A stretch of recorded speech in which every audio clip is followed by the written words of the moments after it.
Des images qui circulent sur le net, filmées par des amateurs.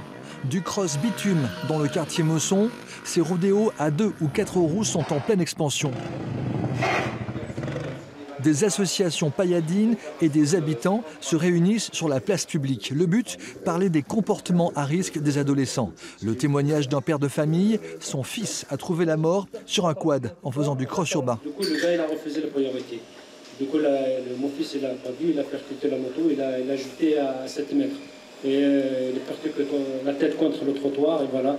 Abdelkader Sahari fait partie du comité de quartier Paillade. Pour lui, il faut briser l'image cool de ces défis que se lancent les ados. Les rodéos sont avant tout dangereux.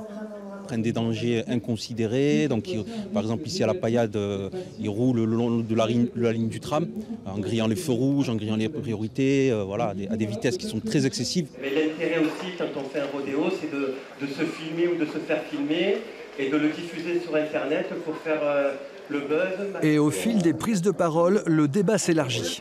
Tu as pointé l'usage détourné des capsules de gaz alimentaire pour ses effets hilarants chez les adolescents montpelliérains. Quand on habite ce quartier, on a forcément devant nous des adultes dont les comportements nous inquiètent.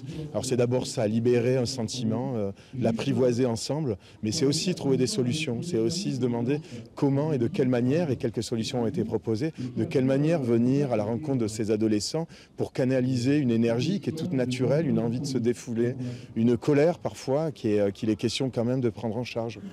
Cette rencontre a permis de libérer la parole et de la partager. Les participants réfléchissent aussi à des solutions pour améliorer le quotidien d'une cité à l'équilibre fragile.